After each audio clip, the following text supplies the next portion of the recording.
अमेरिकी नेवी के ब्लॉकेड अब भी हॉर्मुज में जारी है। स्थिति यह है कि अमेरिका ने ईरान के एक जहाज को रोकने के लिए मिसाइल तक चला दी। अमेरिका का यह कहना है कि जहाज ईरान की ओर जा रहा था।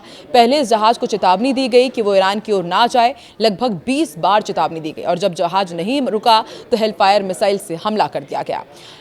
नमस्कार, मैं हूं आकांक्षा और आप देख रहे हैं न्यूज़ 18 का डिजिटल प्लेटफॉर्म। अमेरिकी राष्ट्रपति डोनाल्ड ट्रंप भले ही दावा कर रहे हैं कि हॉर्मुज से उनकी सेना जल्द ही निकल जाएगी, लेकिन जमीन और समुद्र पर हालात कुछ और ही कहानी बयां कर रहे हैं। ताज़ा घटनाक्रम में अमेरिकी सेना ने ईरान की ओर बढ़ रहे एक व्यापारी जहाज को हेलफायर मिसाइल से निशाना बनाकर रोक दिया।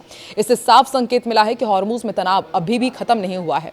सेंटकॉम के मुताबिक गाम्बिया के झंडे वाला MV लायन स्टार नाम का जहाज ओमान की खाड़ी से ईरानी पोर्ट की ओर बढ़ रहा था।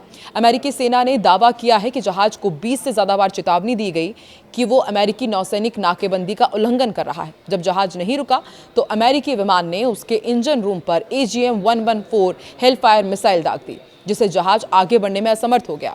सेंटकॉम की कार्रवाई बता रही है कि समुद्र में अमेरिकी सैन्य नीति अभी भी बेहद आक्रामक बनी हुई है। यानी व्हाइट हाउस में डील पर चर्चा चल रही है, लेकिन मैदान में अमेरिकी सेना अब भी उसी सख्ती से नाकेबंदी लागू कर रही है। अब आपको ये बताते हैं कि आखिर हेलफायर मिसाइल इतनी खास है क्यों। जिस हथियार से जहाज को रोका गया वो साधारण मिसाइल नहीं है। AGM-114 हेलफायर अमेरिकी सेना की सबसे सटीक मिसाइल्स में गिनी जाती है। इसे आमतौर पर MQ-9 reaper drone, Apache helicopter और अन्य विमानों से दागा जाता है। इस मिसाइल का वजन लगभग 50 किलोग्राम होता है। ये 7 से 11 किलोमीटर की रेंज तक बेहद सटीक निशाना लगाती है। टैंक, बख्तरबंद वाहन और हाई वैल्यू टारगेट को नष्ट करने में इसका इस्तेमाल किया जाता है। यही मिसाइल साल 2022 में काबुल में अलकायदा प्रमुख अयमान अल जवाहिरी को मारने के लिए भी इस्तेमाल की गई थी। इस मिसाइल के वॉरहेड कई तरह के होते हैं। हाई एक्सप्लोसिव एंटी टैंक, जिसे हीट कहा जाता है, जो बख्तरबंद टारगेट्स के लिए अच्छा रहता है।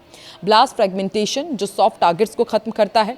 खास RNX, जिसे निंजा मिसाइल या फिर फ्लाइंग जिंसू वेरिएंट कहा जाता है। इसमें विस्फोटक नहीं होता, बल्कि इंपैक्ट से पहले 6 तेज ब्लेड्स निकलते हैं जो टारगेट को काट कर मारते हैं। यह आसपास के लोगों को नुकसान बहुत कम करता है। हॉर्मुज में अभी भी संकट क्यों बना हुआ है, अब आपको ये समझाते हैं। देखिए, हॉर्मुज दुनिया का सबसे अहम ऊर्जा मार्गों में से एक है। वैश्विक तेल और LNG सप्लाई का बड़ा हिस्सा इसी रास्ते से गुजरता है। फरवरी में जब से अमेरिका और ईरान संघर्ष शुरू हुआ है, उसके बाद से ये रास्ता बुरी तरह प्रभावित हुआ।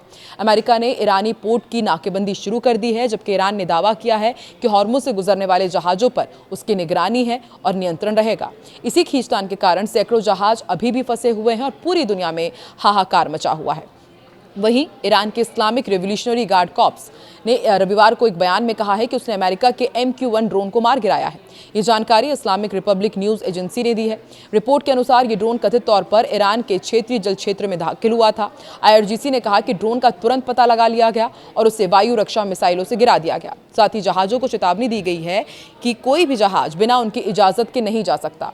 इससे पहले मंगलवार को IRGC ने कहा था कि अगर अमेरिका सीज फायर का उल्लंघन करता है तो उसके पास जवाबी कार्रवाई करने का वैध और सुनिश्चित अधिकार सुरक्षित है। ये ड्रोन गिरने की खबर ऐसे समय में आई है जब अमेरिका ने कहा है कि उसने ईरान की तरफ जा रहे एक जहाज पर हेलफायर मिसाइल से अटैक किया। IRGC ने दावा किया था कि उसकी वायु रक्षा इकाइयों ने अमेरिका के MQ-9 ड्रोन को भी मार गिराया है। स्थानीय मीडिया रिपोर्ट्स के मुताबिक IRGC ने यह भी कहा है कि उसने एक लड़ाकू विमान पर फायरिंग की जो कथित तौर पर ईरानी हवाई क्षेत्र में घुस आया था।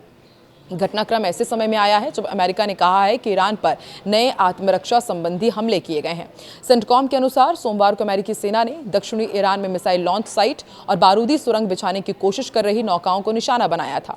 सेंटकॉम के प्रवक्ता टिम हॉकिंस ने एक बयान में कहा कि अमेरिकी बलों ने दक्षिणी ईरान में आत्मरक्षा के तहत कार्रवाई की है ताकि ईरानी बलों से पैदा होने वाले खतरों से अपने सैनिकों की रक्षा की जा सके। निशानों में मिसाइल लॉन्च साइट और वो ईरानी नौकाएं शामिल थी जो समुद्र में बारूदी सुरंगें बिछाने की कोशिश कर रही थी। अमेरिकी सेंट्रल कमांड युद्धविराम के दौरान संयम बरतते हुए अपने सैनिकों की सुरक्षा जारी रखे हुए है। IRGC नेवी ने चेतावनी दी है आगे कि अगर अमेरिका हॉर्मुज के प्रबंधन में किसी भी तरह का दखल देता है तो उसे कड़ी सैन्य कार्रवाई का सामना करना पड़ेगा।